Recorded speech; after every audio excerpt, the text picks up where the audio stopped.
Folks, welcome to Clash of the Podcast, episode 12. Now, this is a weekly podcast presented to you by Everything Pro Wrestling and Hubbard Wrestling Weekly. Episode 12, we are going to be covering a lot of things from AEW Full Gear Fallout to Survivor Series, and we're going to be talking a little New Japan Pro Wrestling and some of the relationships mixed in. So make sure you guys stick around. Can't wait to talk about it with you guys, and let's get it.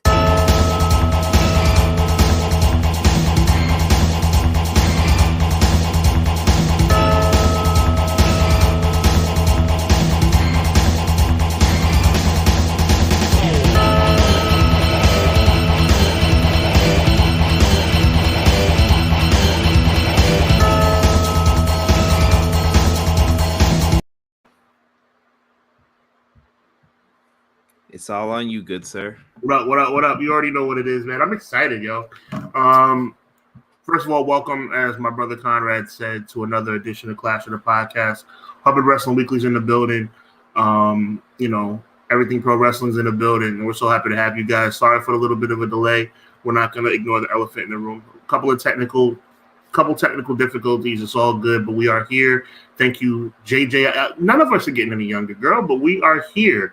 It's all love. We are here. So we're talking about AEW Full Gear. We're getting prepared for Survivor Series coming up this weekend. I'm blaming this on intern shenanigans. I hear you. It's just one of those things where you gotta roll with the punches. But the bottom line is we got a lot of stuff to talk about. Conrad, how did you feel about Full Gear? I thought it was a banger. Before we get started, I forgot I had put this picture in here. I wanted to give a quick little moment of silence here for a legend in the game, Jason David Frank, who passed away. I grew up watching Power Rangers, so I had to show this man some love in this just because, Green Ranger was that guy for a lot of people. I dressed up as White Ranger for Halloween, so R.I.P. man to one of the realest from at least my time. I don't know if you were a big Power Rangers guy back in your day, but I wasn't a Power Rangers guy, but a lot of my friends were. So big shout out to him and rest in peace to Tommy Oliver. It was definitely a sad thing to see and hear about what's going on. It just seems like a lot of people are leaving this earth, man. So I'm not going to preach to y'all tonight, but we got to be thankful for every breath that we take because it's not promised. But rest in peace to a character that we all consider to be legendary. Even me not being a Power Ranger guy, I respect the work that he did. So much respect and much love, and rest in peace. So Full Gear took place this past Saturday night, the 19th. I thought it was a banger. It was one of the rare AEW pay-per-views that did not have a debut of some sort, or some kind of surprise entrant. Not that I saw, but it was good. The cage match was good. The main event result was good, which I predicted to a T. Come on now. So how did you feel about the pay-per-view? Oh, we lost your audio.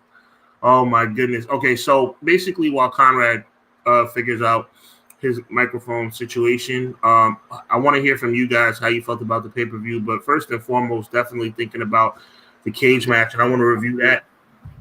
I think you just chimed back in, my brother. Yeah, overall, I thought the pay-per-view was all right. I see people in the chat writing, get a new mic. It ain't the mic, bro. It ain't the mic. It's something going on with this computer, and I got to figure out what it is. But, overall, I don't know. It was a good show. The build-up was lackluster to me, so I went in, with that WWE expectation of, oh, here we go. Mm-hmm. And then it turned out to be a pretty good show overall. I enjoyed myself. I didn't regret spending the money. You're kind of on the low end, bro. I thought it was an excellent pay-per-view. I kid you not. I thought it was a banger. We gave it an A-. We said I thought it was great. I was convincing other people to raise their scores. Cool. So the cage match started off the show, and I just felt like I said on last week's edition of Clash of the Podcast that I felt like this was going to be Jack Perry's coming out party. I felt like it was going to be his opportunity to really make a name for himself as it relates to what the trajectory of his career in a singles realm is going to be.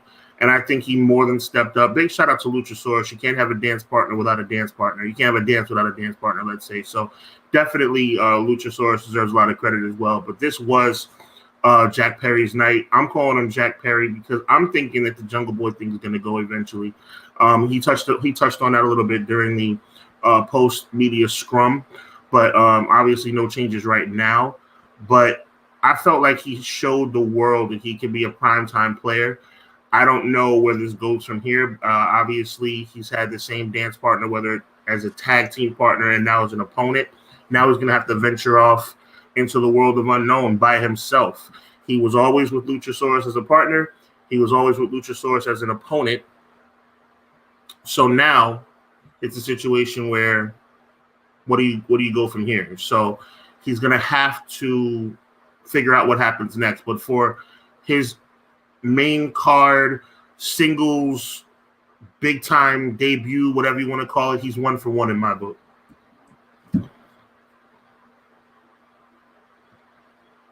And your thoughts on that?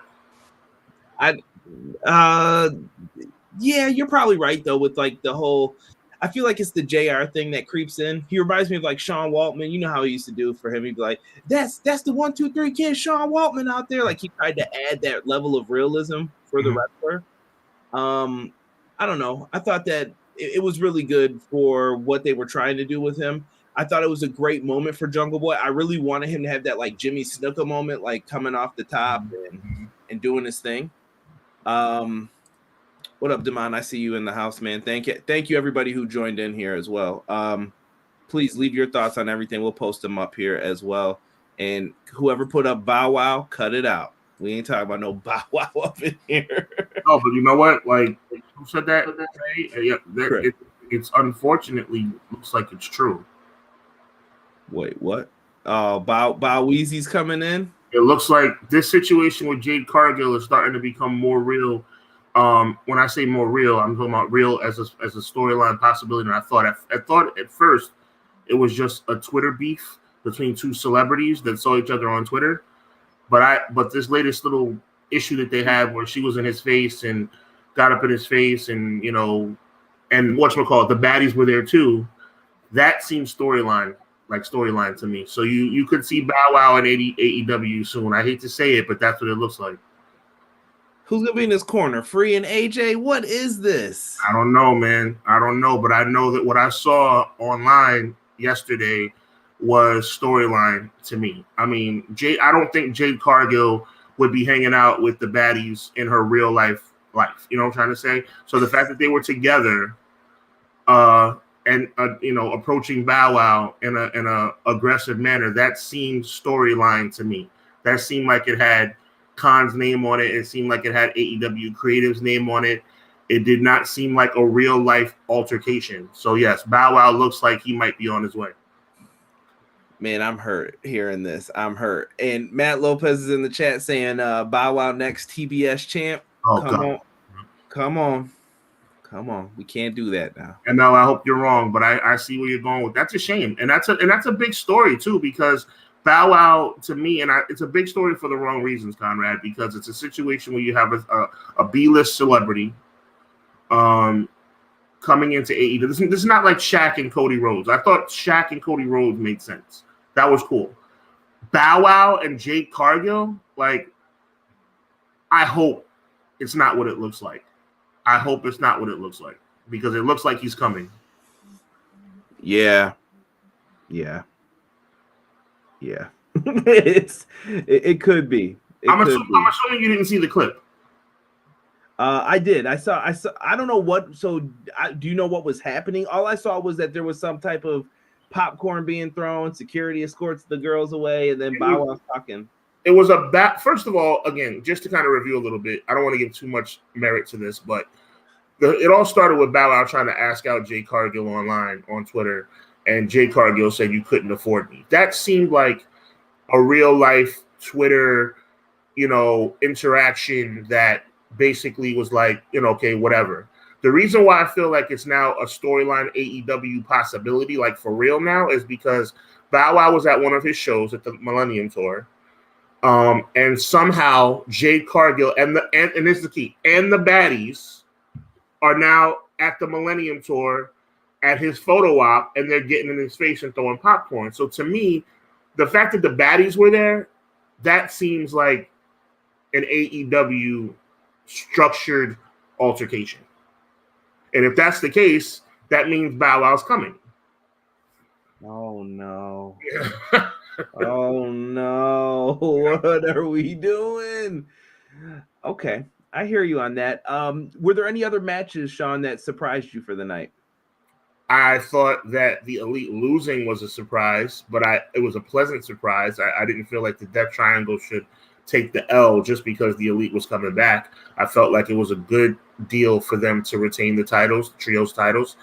I'm really excited about the future. I like how Rey Fenix used the hammer because it's going to add a different layer to what's going on storyline wise with the Death Triangle. I almost thought that they were on the verge of breaking up, but with Rey Fenix using the hammer, obviously he has subscribed to Pac's way of thinking, which means that the Death Triangle are on the same page, and they could be trios champions for quite a long time. And obviously, this has led to what I think is a very intriguing 7-match series. We didn't know it was a 7-match series, but it turned out to be match 1 of a 7-match series. A 7-match series that comes to mind from our early childhood was Booker T and Benoit, which I thought was amazing. And this has the potential to be amazing as well. I see you shaking your head, though. You don't like it. No, not at all. Yeah. I hate it, actually, as a fan. And here's why. And it's not because of the Elite. I'm going to explain to you logically why I hate this. Because you're giving away 2 of your top banger matches. Like, if you know, in WWE or anywhere else, when the company is down, you have certain matches that you're like, that's my go-to match. I could put that on at any time. We're going to get people in the building. With this, the Young Bucks and the Lucha Bros, you can't just have that's going to vanish now. 7 times, I don't want to see it again. Okay. Pac versus Kenny Omega, I'm not going to want to see it again. You did it once, and now I'm going to sit through this 7 more times. Well, 7 total, because they're going all 7. Right. I just think it's overkill, personally. It's overkill if it's anybody but Death Triangle versus the Elite, because I feel like there's so much stuff they have in their bag that we can be looking at this a month from now, and that's how long these matches are going to take, about a month, and say, man, every match was a banger. I mean, I don't know. I understand what you're trying to say. It's a bit much, a 7-match series, but there's 6 guys, so there's so many different combinations of things that can happen.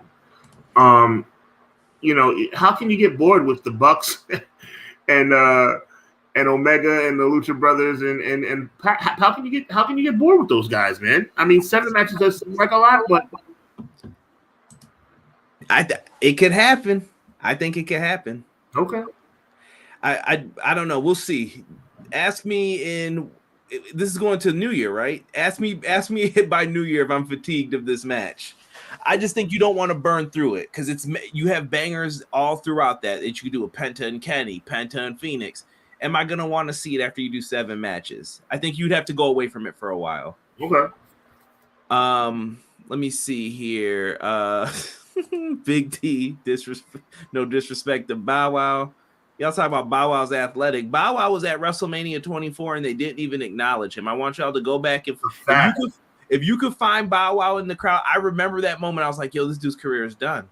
He's at WrestleMania and nobody cares. They're putting up signs for Kim Kardashian. I was like, who is she at the time? Obviously, I didn't see the videos at the time, but I was just like, who is this?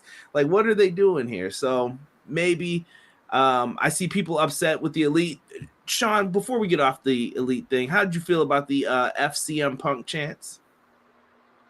You know how I felt about it. I've told you that CM Punk made some mistakes. I don't want to get into it again, but I've always stood firm on the fact it wasn't CM Punk's fault all by himself, but CM Punk made some terrible decisions. And I think those hens are coming home to roost. I wouldn't go as far as to say F CM Punk. I don't feel that passionately about it, but CM Punk made some mistakes. I told you that, Conrad. B-Boy, they gave Kenny the Tokyo Dome week off. There's a week where it skips. Okay. Peep game. So I know he's saying they won't go all 7, but I think they still are. I don't know, with the elite thing, I feel kind of weird, bro. I feel kind of weird about it.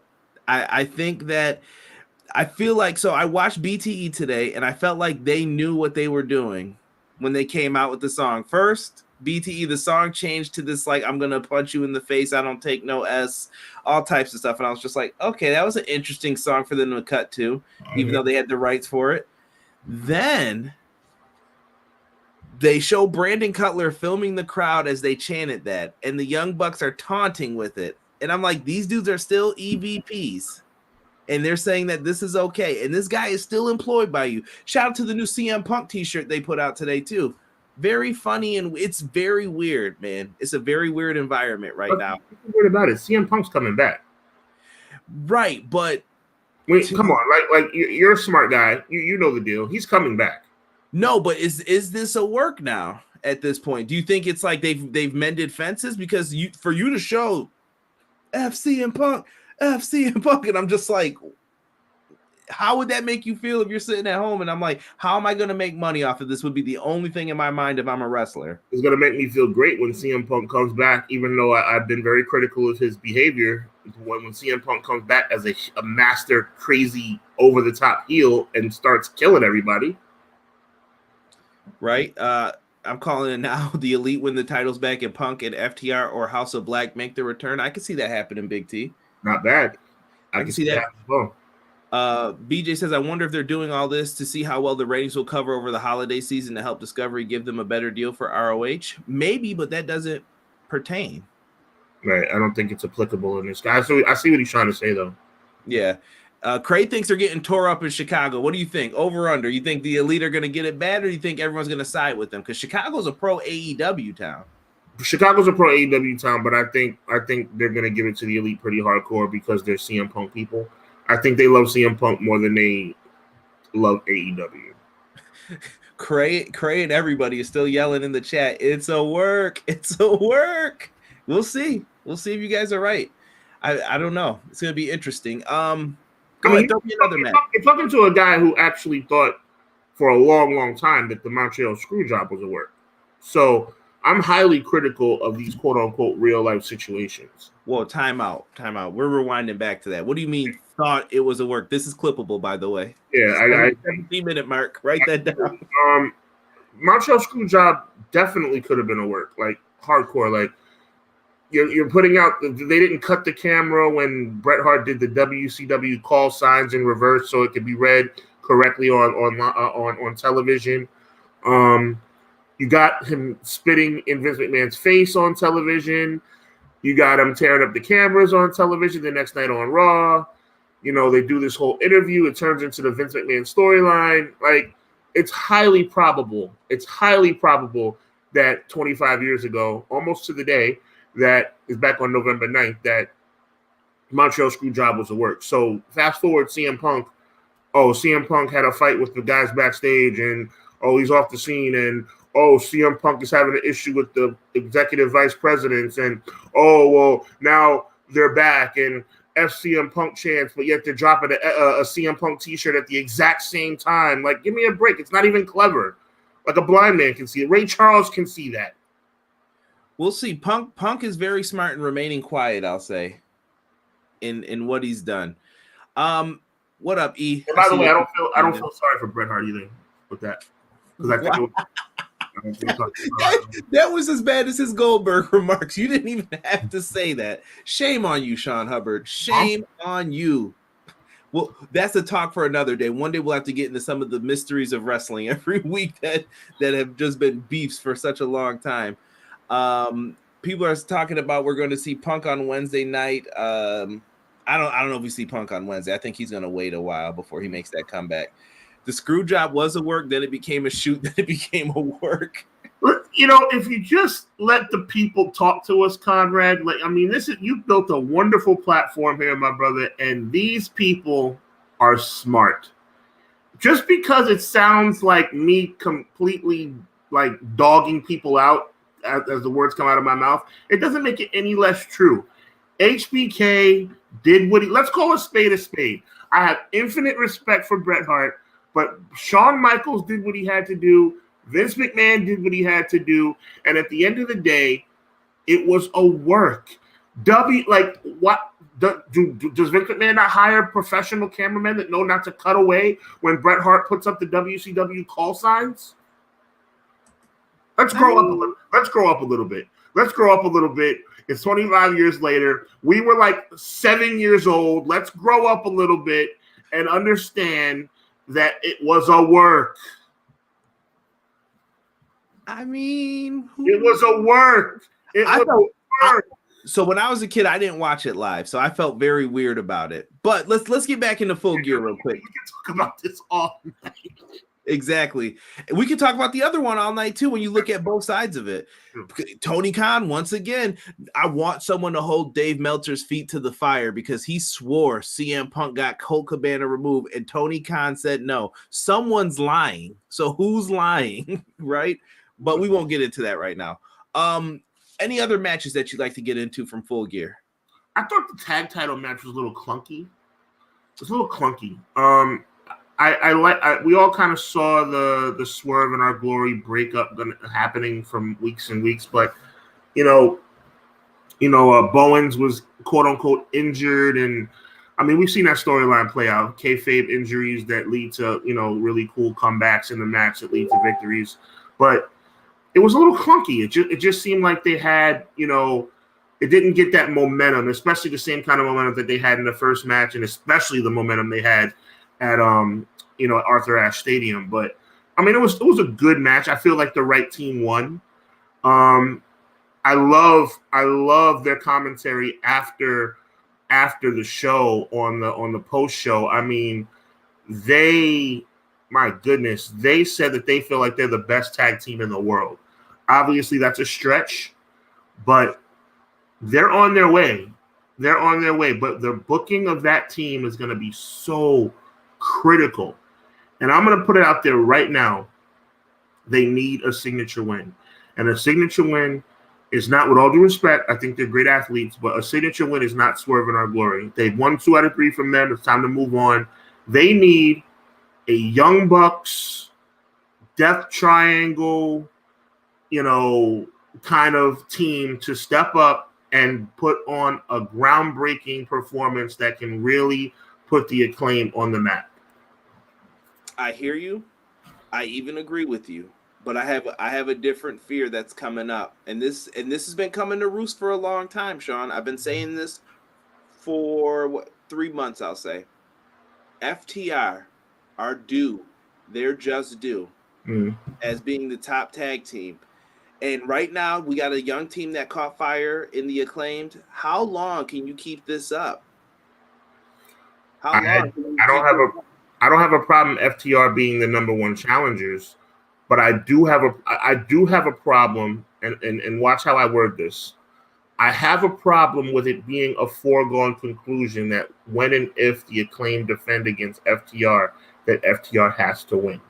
That I have a problem with. If they do win, if it's quote unquote, I hate to use this term, best for business, I have no problem with it.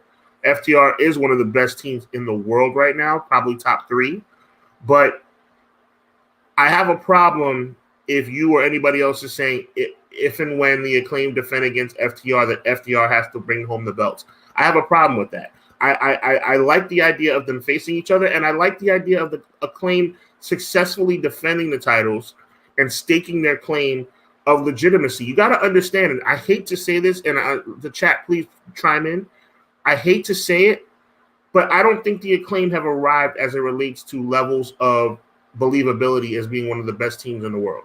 They are the AEW World Tag Team Champions, but do we believe that they are one of the best teams in the world? I think they're on the verge, but they need a signature win. BJ kind of hit what I think could happen. They beat FTR at Winter is Coming. They dropped the belts to them at Revolution. I could see that, but I also see Big T's thinking too. I think the Acclaim would want to challenge FTR for the belts. Like, they're so cocky right now because they've beaten everybody they've been facing. We'll face you for your ROH tag titles at the Ring of Honor event. They step out of their world. That's kind of a FTR world right there, Ring of Honor. They could get the win. I actually like that idea because in that situation, you can have the Acclaim lose, and then you can have FTR request a title shot for the AEW belts. And I'm only saying this because you need to get the Ultimo Dragon picture. Mm-hmm. You need where's the picture with all the belts? That's why you did this. So you have to give them that. But right now the Acclaim's hot. You're in a darned if you do, darned if you don't kind of position. So that's on Tony. I believe they called it the J Crown when Ultimo Dragon had the belts. I don't have a problem with that being the Acclaim. See, this is my problem, Conrad. I recognize that the Acclaim haven't arrived yet, but they are on the doorstep of arriving. And are you willing to snuff out what could be an amazing situation to give the nod to FTR, who are already over? They are already triple tag team champions, man. Triple. They are triple tag team champions. Obviously, AEW is doing a great job of making sure everybody understands that the AEW belts are the most prestigious out of all 4 titles. But they are triple tag team champions. There's no reason for us to jump ahead and say, hey, listen, we got to have FTR beat the Acclaim. I mean, I don't know, man. Shout out to the bots that showed up in the building. We must be doing something right. Yeah, I don't know. I don't know. That's the thing to see. I'm okay with it. I guess it depends on how it's executed. You know what I mean? But I think both teams are deserving of being tag team champions right now. They both are tag team champions, Conrad. See, this is no. You're not. I'm not getting away from this because FTR have been what's the word I'm looking for? Bamboozled throughout this year. Dax Harwood, I think, has more singles matches than FTR have tag matches. And guess what? Cash Wheeler's not hurt. So something is wrong here with how much FTR is being used on television, and they can feel it. They can smell it. They were over. You're speculating, and I respect what you're saying, but you have to just deal in. That was a fact, what I just said. No. You're not speculating about what you said. You're speculating about the reasons behind what you said. What you said are 100% facts. But so why did you give them all those titles then? Do you get what I'm saying? They are because they are the best tag team in the world right now. There's no question about that. So I'm a big person on. I cannot stand that. They're triple tag team champions. You're telling me they can't survive and continue to thrive without the AEW belts? You have to crush the Acclaim under your thumb in order to get FTR a 4th title? But why did you do it then? So here's my thing. What do you mean why? They're triple tag team champions. But Sean, you have this illusion. There's no Ring of Honor television yet, right? So FTR is beating people on TV. So all I'm seeing is FTR wins because you don't want to beat them because they're your champs, right? Right. But then on the other hand, I'm like, so why aren't they getting the tag title shot? That's what I'm thinking in my head. I'm like, that doesn't make sense. Like I said, let me take what you said is facts, but you're speculating on the facts that you just correctly put out. I'm simply saying this. My argument is not complicated at all. It's very elementary. I own that.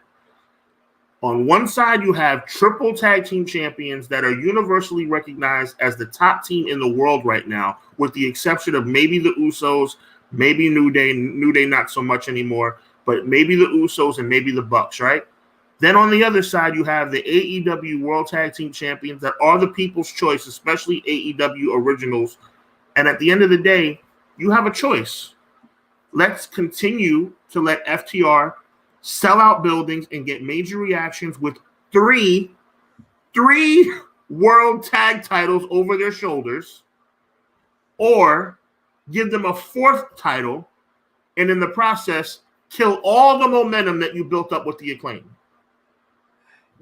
I hear you. I think you got to wait until it's the right moment, but time will tell. I'll leave it at that for right now. Time will tell. This is a Tony Khan decision. Anything else from this pay-per-view that we should touch on here? I think they should let us run the company, honestly. Yo, Tony, give us a call. I'm pretty cheap, actually. Student loans, they just stopped them. That's usually my price point for a lot of things. When someone does student loans, all debt gone, I'm good. I said it from day one. I will do it for $150,000, and as long as all my expenses are paid, I will do it for $150,000. Run the entire company. You tripping, bro. You better get that bag for that. I'll be your VP for that. Like, I'm coming in like, yeah, I got it. Yeah, what he said was right.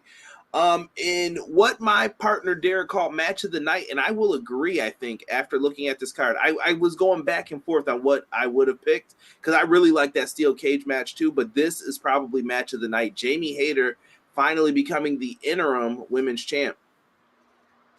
Very good for her. Much deserved.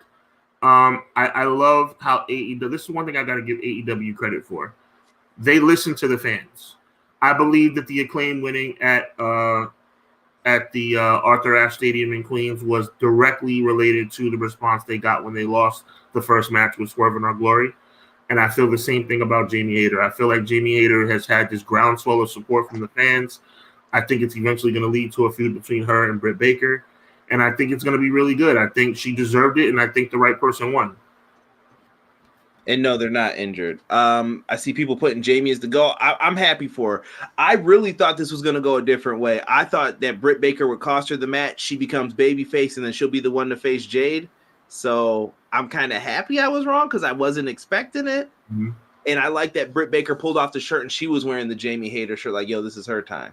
So gives you some stuff to work with, I guess, going forward. I don't know if Thunder Rosa is going to be back. There's been talk maybe they're going to pull the belts off of her. I don't know. Said it before, I'll say it again. I'm a huge Thunder Rosa fan. I wish her well, but you cannot have the world title be dormant for this long. Are you done with the interim stuff? Oh, most definitely. If you're advising, okay, because I'm starting to feel like maybe the fans don't want it, and maybe we should just stop doing it. I saw what he was trying to do with the UFC stuff because that's popular in UFC, but it's not working in pro wrestling apparently. Yeah, it's secondary, and honestly, the problem is that you would think that the interim. I don't like what he said during the post-match media scrum. He talked about how when and if Thunder Rosa comes back, that Jamie Hayter would have the opportunity to become the world champ. Like, just wording it that way just completely nullifies the interim belt. And I think he does it, too, to hold himself accountable. You don't want another Finn Balor situation going back to that injury at SummerSlam with his shoulder. He wins the Universal title, has to drop it right away. Did he ever get a rematch? He never got a rematch. That's what I'm saying. So you don't want to – I think that's what he's trying to avoid doing because people will be like, why didn't he get a rematch? That's always your first question. Right. I guess we'll kind of try to blow through these. Chris Jericho found a way to retain his Ring of Honor championship. I would have liked to see Brian Danielson come out on top with that, but I like the Ocho swag that Jericho has. He's one of these old guys, and I say that with respect. One of the old guys, one of the OGs that actually still makes sense to me. He's not like he's not one of the old guys that are just trying to hold on to a spot. I truly believe that Jericho being ROH champion does something good for that title, and I think him retaining at the pay-per-view is not a problem. Yeah. I'm really happy with the work that Jericho's done. To me, there's only two choices going into the Ring of Honor pay-per-view who we could defend it against. One is Bryan Danielson. I know that people are probably like, how many times are we going to see that match? But the other one, to me, you got to bring back someone from the past who could take the belt away. And I know nobody's going to want to hear this. And I'm reaching. But I think Nigel McGuinness, yes, the NXT UK commentator, could make his return and restore honor back to Ring of Honor. He's cleared to wrestle. I don't know if people know that. He was cleared to wrestle. He chose to go into commentary to work for the brand that he always wanted to. I like Nigel McGuinness. You know that. We've talked about him. But I just believe respectfully that if Nigel McGuinness is some kind of surprise opponent for Jericho, that the response would be ho-hum, honestly. And that's no disrespect to him. Okay, some people think Jericho's losing that final battle finally. I do as well, but they have to pick the right opponent. Some are saying Bryan. Someone said they hope it doesn't lead to Sammy versus Jericho. I think Sammy had a good performance, I'll say. Like, he felt better than he has since the TNT title. Like, he felt kind of you know? Well, I think he's still I agree. I think he's still I think he's at this limbo of his career. It's like it's kind of like this ugly kind of portion of his career where you don't know where he's going to go. Like, you know, he's that obnoxious, good-looking, you know, the good-looking part is part of what makes him obnoxious. Like, he's good-looking, he's good in the ring, you know. I had a friend tell me he's got X-Pac heat, but he doesn't know it. Oh, I think he knows it now. He knew it when he was in Dubai at the boxing match. Come on, man. I thought we weren't gonna bring that up again on this show. I brought it up. But for real though, like, do you think it's X-Pac heat with him? Like, it's just I don't want to see you, go away. Yeah, I think so too. But I think the dream scenario, honestly, would be Adam Cole coming back and coming out to challenge. That would be the best situation for me. You and Craig were on that same wavelength. Like, the moment I put it up, he was saying it. Oh, that's very cool. That's wild.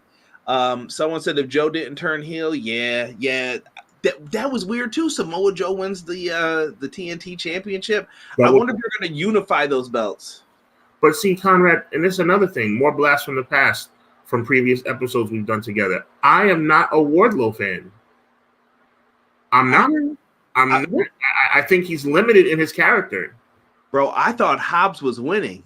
I was like, oh, Hobbs has to win this. And I had it in my mind, Ricky Starks is going to win the tournament. He's going to lose to MJF. Ricky Starks and Hobbs is then the match that you could do at Revolution. Hobbs got a nice little run with the belt. Boom.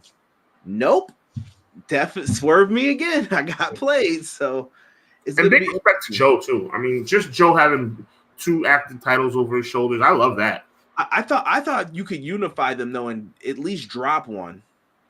They got a lot of belts, even for Ring of Honor. Like, how many? You got a 6-man, a TV, women's, world, tag, pure. Yeah. So you're of the belief that they have too many belts right now. Yeah. Even for Ring of Honor, I'm like, let's slow down. But we still don't know what Ring of Honor is, so I could be speaking out of turn. So I'll take that. I'm just trying to see if there's anything else we missed. Sting and Darby. Were you happy with your boy Double J's performance? My boy, I respect the man. Everybody knows I respect the man, but the match was what I expected it to be. It was slow. It was carried by the younger guys, Lethal and Darby, and Sting got to beat his chest. Double J got to strut. It was what it was. Yeah, I wasn't mad at that at all. I thought that was overall good. I wish he would have caught Jay Lethal. That was so close to being perfect, and Sting stumbled backwards. Yeah, that's true. And I thought he hurt himself too. That was scary. Yeah, because he stayed down after, and Darby was like, "I got it, I'll cover." Boom, and then they got the dub. I like Sting and Darby as a team. That's another team who should be like, "Yo, why are we getting tag team title shot? We won all our matches." And by the way, since you brought him up, as the professional you are, I'm gonna go there. I'm gonna take you back in time. Spending my days working hard on the go, but the hands on the clock keep spinning too slow. Y'all know y'all was feeling that. Don't lie. Y'all know y'all was feeling that. Shout out to the best thing Road Dogg ever did. That's true. Oh no, it's probably the you didn't know. Man, you are really on some you're not feeling that guy right now.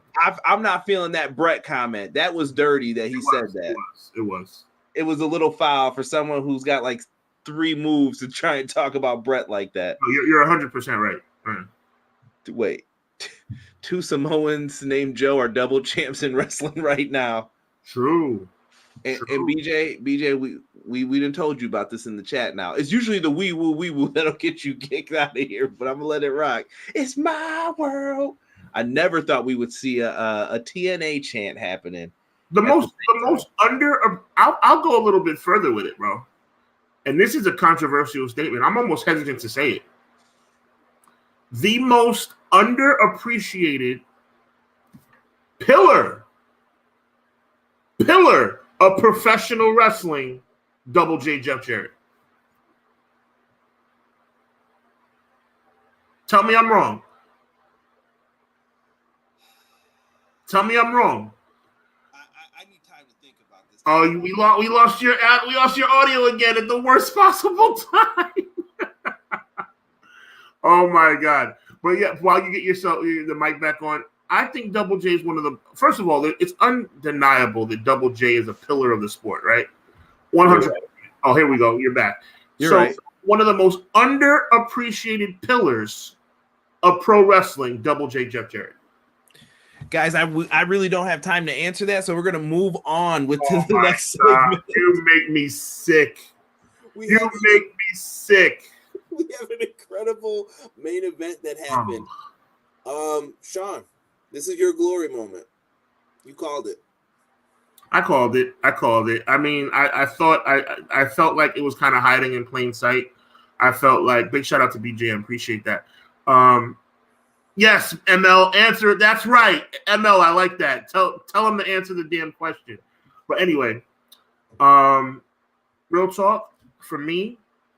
And Conrad, make sure you check your audio again. I called it because I felt like it was hiding in plain sight. If you remember when you guys were listening to us last week, I predicted that MJF would actually lose the match because he would keep his word and not use the Dynamite Diamond Ring. And then it would cost him the match. But then I thought about it. I put up a little video on HubbardWrestlingWeekly.com. When you get a chance, go to Hubbard Wrestling Weekly's YouTube channel, subscribe, and check out the latest video I put out where I changed my prediction. I just felt like at the end of the day, it was hiding in plain sight. It was like we're just forgetting about William Regal. We're forgetting about who William Regal is. We're forgetting about how William Regal is a heel to his core. We're forgetting about the fact that MJF as a face, which he's been for the past month, has been unnatural. Him ponying to the crowd and hyping up the crowd and having the crowd go along with his claps. And it just was unnatural. So when I thought about it, I said, you know something? William Regal's going to screw Jon Moxley. That's how I came up with it. It wasn't a brainiac thing that I came up with. I just felt like it was hiding in plain sight, and I felt like it was something that kind of just slipped under the radar, and I was able to catch it just a couple of days before the pay-per-view. Yeah. MJF's the perfect champion to lead people into the future era, I guess, of AEW. So it's a good move. I'm interested to see what baby faces he's going to be able to elevate, because right now that's kind of what they need. They're hurting a little bit. There's no Punk. Yeah, so we'll have to see what it is. Regal's a true villain. What will his relationship be? We'll have to watch Dynamite in the upcoming weeks to figure it out, but definitely going to be something to keep an eye out for. You know what? I'm going to transition into this weirdly because I didn't mention this on the pre-show. Shout out to Eddie Kingston getting this match against Jun Akiyama. Yeah, very happy for him. I thought that was really good. It's cool to see someone live their dreams. Like, he's always talked about that match on Twitter. Like, he wanted it, and Tony gave it to him. And I thought using the pre-show for your relationships that you've expanded upon makes things better. Well said, Conrad. I can't add anything to that. That was well said. Also, we had a big crossover event. Spoilers incoming, because I know one person who told me they didn't see it yet. So I'm going to give you a second to pause if you do not want to hear what happened with the first ever women's IWGP champion being crowned. Oh boy. You might remember her, Sean. Kyrie. Dude, unbelievable. What a night. What a great accomplishment. Defeated Mayu Iwatani, and I thought it was an incredible matchup. It's nice to see that the women are going to have a title now to wrestle for on Wrestle Kingdom, Dominion, and even like some of the stateside events. This is going to be really dope, in my opinion. 100%. There's absolutely nothing I can add to what you said with that either. I am so excited about that change in the guard in New Japan Pro Wrestling. Ali is putting a question here for us. Kenny Omega or Roman Reigns in terms of promo ability? I'm taking Roman. And I never thought that would ever. If you asked me a year ago, I would have never said that. But Roman Reigns has elevated his game. As a matter of fact, that promo that he did when he was on his way out of the ring with no microphone to the camera directly was amazing, and that was impromptu. Roman Reigns on top of his game. Right. And you know what? This is the perfect transition for us to get into something else that happened on that show. My man, Will Ospreay, comes out. He was dressed up as Hayabusa, paying his respects, showing his love and honor. He wins the big matchup here against Shota Umino. Lights go out, Sean. And we've seen this before, but usually with a different faction. And who shows up? But this guy, speaking fluent Japanese. Amazing. Letting people know that there's a virus that caused a lot of problems, but he's not talking about the one that we can't say on this show. Mm-hmm. He's talking about Will Ospreay being the virus, the reason why the crowd isn't as loud as it used to be. You got the two top gaijin going against each other, and Kenny Omega made the challenge. Wrestle Kingdom 17. This is the matchup, bro. We have seen New Japan take the true essence of pro wrestling to another level on many occasions. My esteemed colleague Conrad is more familiar than I am, but over the last 4 or 5 years, I've become very acclimated with the New Japan process and New Japan product. I salute them, but I say that to say this. I believe Will Ospreay to be, I've said this before, Conrad, if you don't remember, I believe Will Ospreay to be the best professional wrestler in the world. I believe Will Ospreay is the best wrestler in any promotion, anywhere, at any time. Will Ospreay is the man to me. And I believe... They said Meltzer's star rating system is going to be broken for this match. And I feel that Will Ospreay, and I notice there's not a smile on my face. To the chat, I'm not joking around. This is not for semantics. This is not for dramatic effect. I believe Ospreay versus Omega could go down as the greatest wrestling match we've ever seen. And I'm not talking about just recent time. I'm talking about Steamboat Savage territory. I think this match could be the greatest match of all time. I am so excited. Listen, you heard the man. I can't even really say anything to argue that or bring up a different point. This is one of your big selling points to get Wrestle Kingdom. If you have not watched Wrestle Kingdom, this is the year to get into it and try it out. I've really enjoyed the product. I don't watch New Japan every single show that they do, but I do have the ability to catch the big shows. Yeah. Well, sorry, I had to do that one time, but they're well worth it. They're really fun shows, and you get to see some incredible talent on there. So if you've never watched it, I believe it's January 4th, if I'm not mistaken, maybe 3rd. Take your time out of your day. Maybe it's not going to be that day, but maybe a little before Dynamite, maybe even after Dynamite. Sit down with your computer, watch some New Japan, watch the show through. You might enjoy yourself. I promote wrestling here. There you go. Ospreay Omega will break the internet. We got a lot of people doing it. I hope they allow fans to be vocal for Wrestle Kingdom. Yeah, we forget the nice things that we have here in America that we could cheer and everything again. They still haven't been allowed to yet. They're still clapping over there. Well, I think, first of all, ML's point is valid. McKinney, I agree with you. It's going to break the internet, but ML's point is valid, but I think that even with the lack of crowd response, which obviously crowd response will make it better, but even without it, I mean, this is going to be the greatest in-ring performance ever.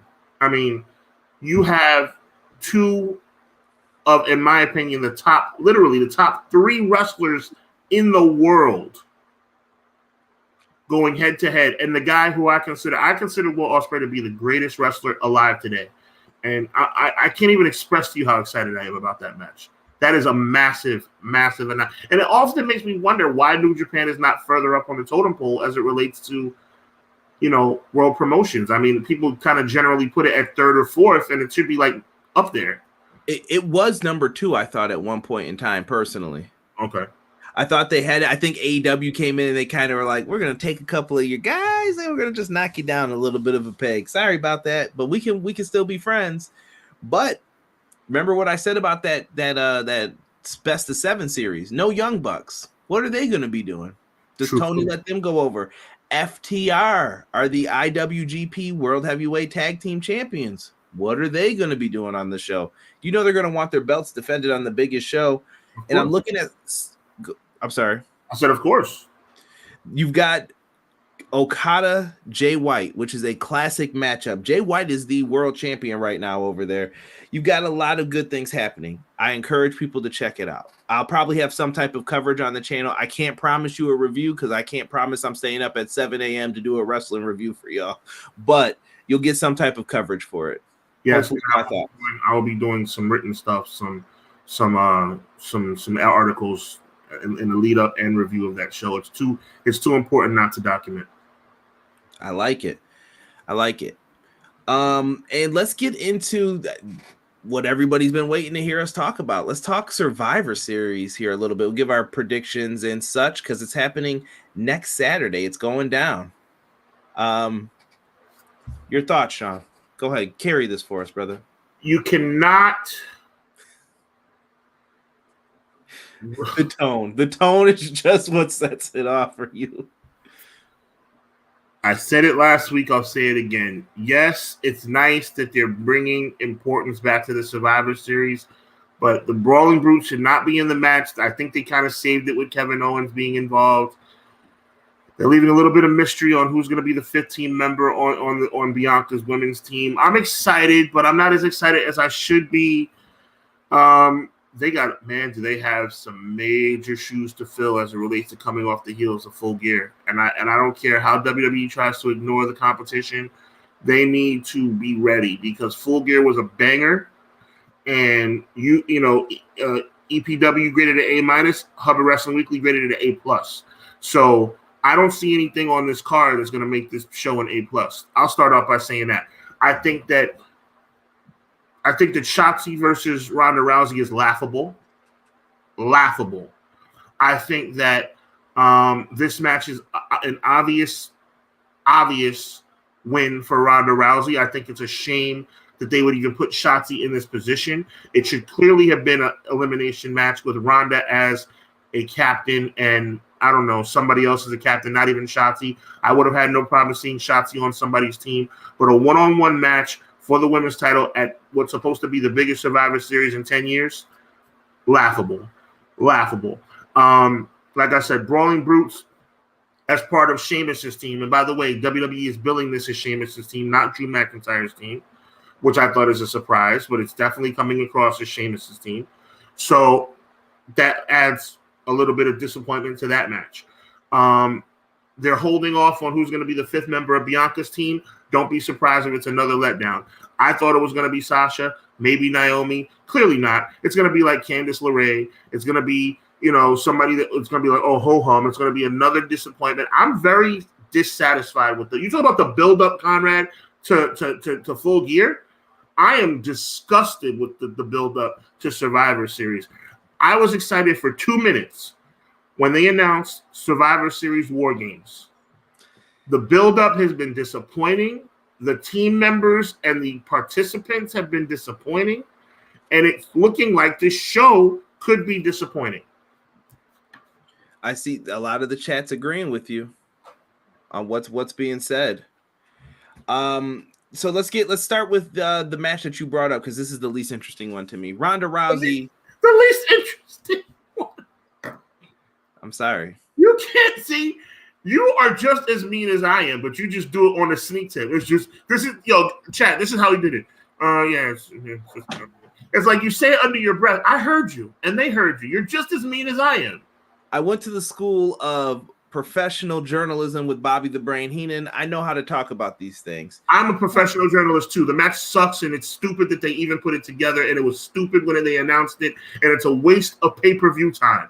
For the record, those who know, I would never call myself a journalist on some real tip, but this match sucks, man. Like Shotzi shouldn't be in this spot, I feel, but let's see what she does. I wish this was alcohol. It's not, but I wish this was alcohol.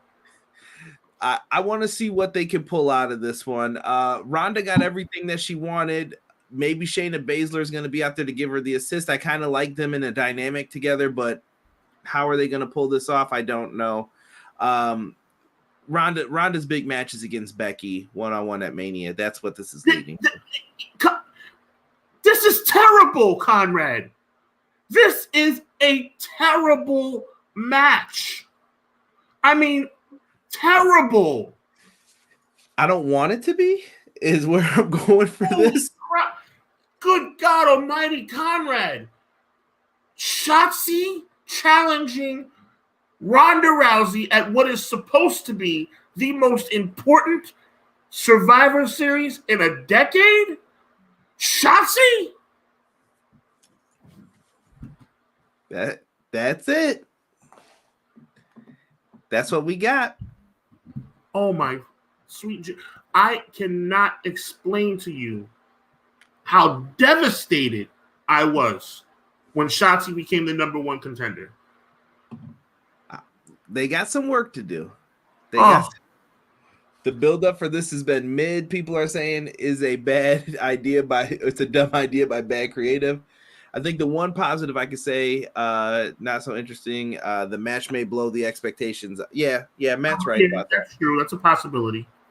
Yeah, I would have put Raquel in the match against Ronda. Makes it more interesting. Could be. Triple H putting his children in prime spots. We lost you again, brother.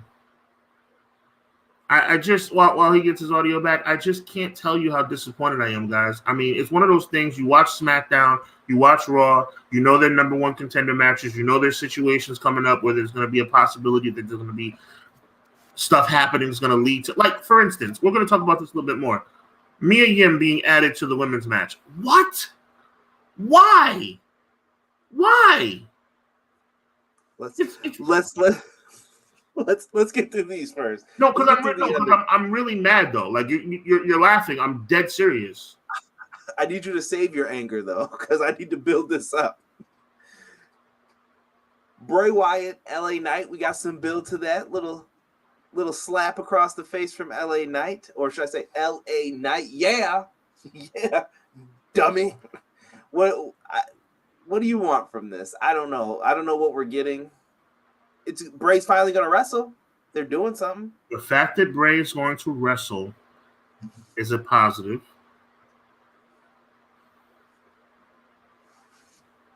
There's nothing else. Wow, I really waited for something for him to do that to me.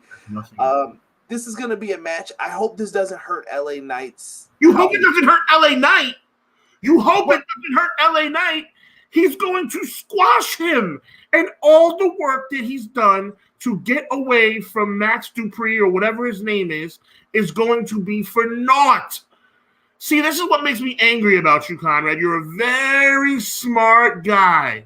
But then you say certain things that make no sense. You hope it doesn't hurt LA Knight. LA Knight is not going to get in 3 punches in this match. To be fair, I keep telling myself that Triple H has this grandiose plan that's going to set everything straight afterwards. That's what I hope is going to happen. But Bray has to win this. There's no doubt in my mind. Could they have LA Knight win if he stays in his regular Bray Wyatt persona because he's too nice?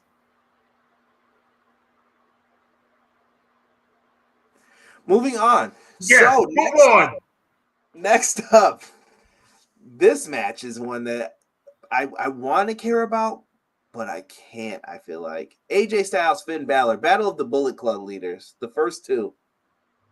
What do you think here? We got this match before by accident on a show where a bunch of people were sick. I think it was a TLC show a few years back.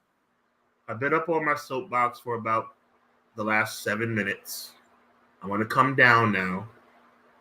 This match is very good, I think. I think this match is going to be pretty good. You're talking about 2 world-class athletes. There's no question that it has the potential to be a good match. No circumstance titles on the line in this match. It's going to be a good match. I honestly predict it will open the show. Probably not. They'll have one of the Wargames matches open the show. But it's going to be early in the card, and I think it's going to be a really good match. I have nothing negative to say about AJ versus Finn. I'm a big fan of both guys. Who do you give this one to? I think AJ has to come out on top in this match. I think it's one of those. Matter of fact, you know what? Come to the dark side because I'm taking Finn. Yeah, I think Finn, and I'll tell you why. Because Mia Yim is going to be occupied, and I don't think Mia Yim is going to be in his corner. And I think that at the end of the day, that Rhea is going to be tied up also. So that's kind of I actually got to. I don't know, man. I think they jabroned AJ so badly that they got to elevate him back a little. Yeah. I think yeah. Okay, I'm with you on that. And I think Finn needs it more. I think that group needs to be established way more than anything else. I mean, we're talking about WrestleMania now. You know, it's been a long time the Judgment Day's been around.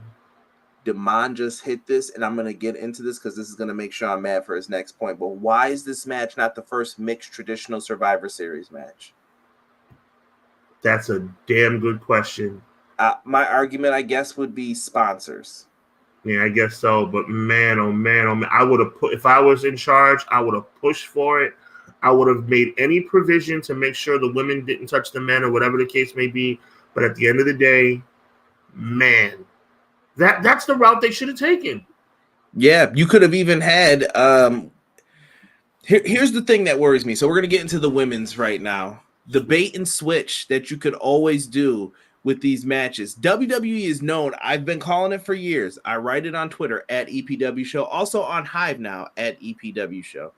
And when you go on there and see it, for years I've been calling it the bait and switch. You'll think you have a Survivor Series team ready, but then it flips over.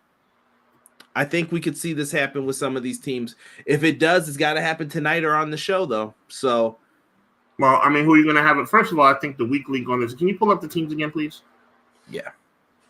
The week league on each team, I would have to say, is Nikki Cross, which is, I'm not going to say weak link all the way. She's kind of earned her right to be on the team. And obviously, Mia Yim is a weak link on the team.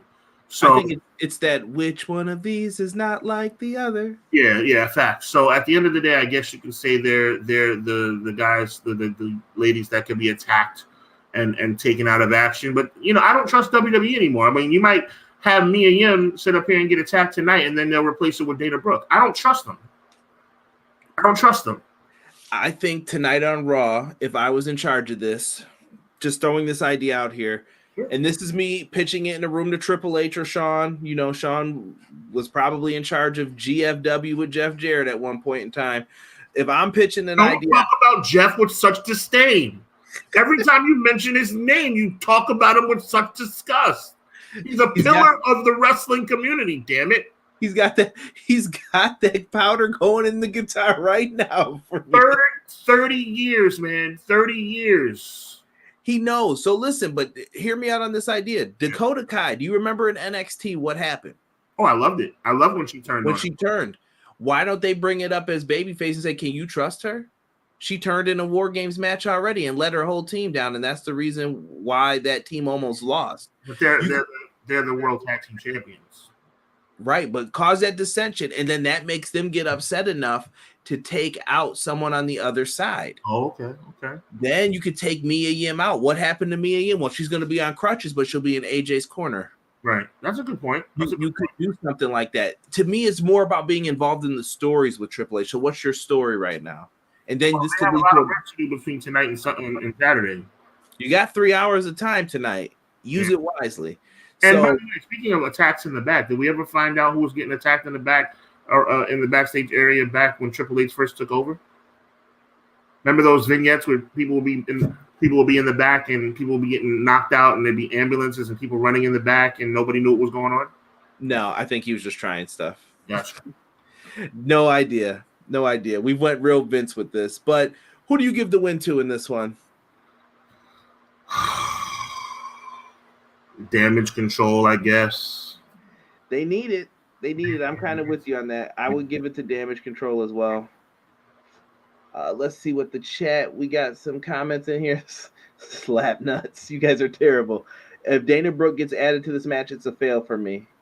And Mel, I was being completely sarcastic when I said that. I pray to God that's not the case, bro. Would it surprise you, though? It wouldn't surprise. You know why? Because all of a sudden now Dana Brooke has. Now this is me being like completely hoping I'm dead wrong here. Now Dana Brooke has an issue with Nikki Cross because she took the 24/7 title away. So that would actually make sense. It would be a complete catastrophe, but it would make sense. Right. And someone said Tegan Knox. Tegan Knox is actually a decent choice, but not for a mystery partner. That's the problem. It's you can't have Tegan Knox be the mystery partner at Survivor Series. Do you guys realize, and I'm saying this tongue-in-cheek because I already know you guys realize this, all right? So the question is pretty much rhetorical. Do you know that The Undertaker was a mystery partner at Survivor Series? The Undertaker was a mystery partner at the Survivor Series. And you fast forward 30 plus years, and now Tegan Knox is going to be a mystery partner at Survivor. If it's a mystery, you have to make it big. And I'm talking about nothing less than Sasha Banks or Naomi. That's the only way. If this goes all the way to Survivor Series, Conrad, because I mean, if they announce it tonight, I guess Tegan Knox wouldn't be a big deal. But if this goes all the way to the show and they still haven't announced the partner, and then the partner's announced before the match starts, and it's Tegan Knox. You know what else hurts, Sean? No Charlotte. Like, I would figure that they would want to be a part of this. Like, she's not on the sidelines because she's hurt. She got married, supposedly, right? Yeah, she definitely got married, and she's been gone for 6 months, and I don't know what the heck is going on, because you're right, she's not injured. Someone says Sasha's coming. I'm just trolling. Look at the size of that guy.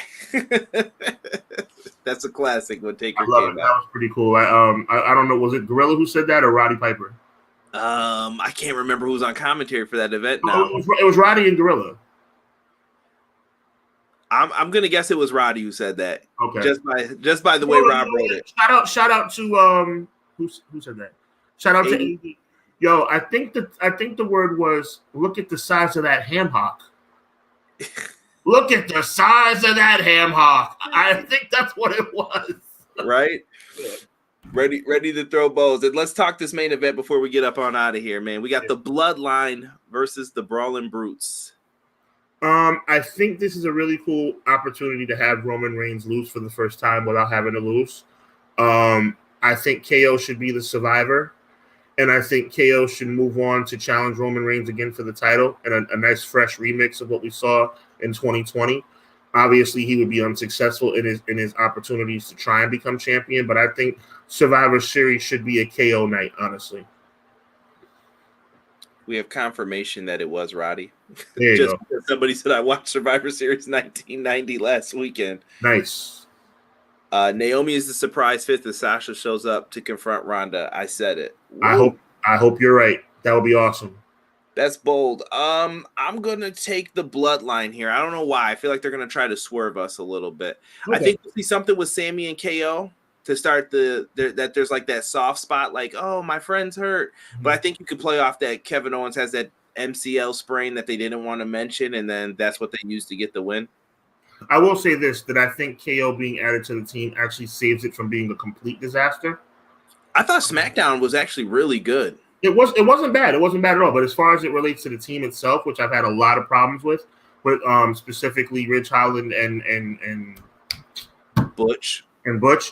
I think KO being on that team saves it from being terrible, if that makes any sense. Like, you needed to hit a home run with that fifth guy, and I think KO was good enough to say, okay, they don't completely suck now.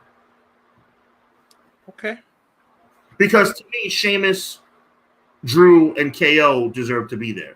So they got 3 out of the 5 correct. Right. Overall, I hope it's a fun weekend. Gives us something to talk about next week. We're going to be probably talking a little Survivor Series on here, and we'll come up with some other topics throughout the week, depending on what wrestling news comes out. Sean, what's going on your end of things right now? Oh, man. Like I said a little while ago, we're definitely going to be having some stuff regarding New Japan Pro Wrestling. Their pay-per-view January 4th. I'm going to have a lot of stuff. I've been doing a lot more writing lately, and it's getting a lot of good feedback, so make sure you check that out. I'm going to be putting out a brand new – I did one last year. I'm going to be putting out a brand new pound-for-pound list of the best fighters in the world. So I'm going to be doing that, so make sure you look out for that. And I'm going to be doing some more clips. And also be very much on the lookout, as we just debuted, myself and Conrad, on the Hubbard Wrestling Weekly channel, Clash of the Podcast Shorts. So all these wonderful shows that we've been doing that you guys seem to like, we've taken out bits and pieces, the most cool, most fun, the most outlandish times where I'm losing my mind talking about Braun Strowman, or Conrad's talking about his funnest memory when he thinks about Gorilla Monsoon and Bobby the Brain Heenan. We take those clips out and we make a separate clip on Hubbard Wrestling Weekly. So make sure you check it out. Subscribe to EPW, subscribe to Hubbard Wrestling Weekly, and we're going to continue having fun, man, as I put my hoodie on and get ready for Raw tonight. Let's go. You guys get ready to enjoy some Monday Night Raw. And for this episode of Clash of the Podcast, we are out. You guys catch everything pro wrestling on Wednesday. We will have an AEW Dynamite review, talk a little Thanksgiving as well. Let me know what you're eating out there. Let me know what's on them good plates. Make sure you bless those plates. and make sure that you guys say a prayer for us. Thank you so much for listening to this episode of Clash of the Podcast. We are out. Happy Thanksgiving.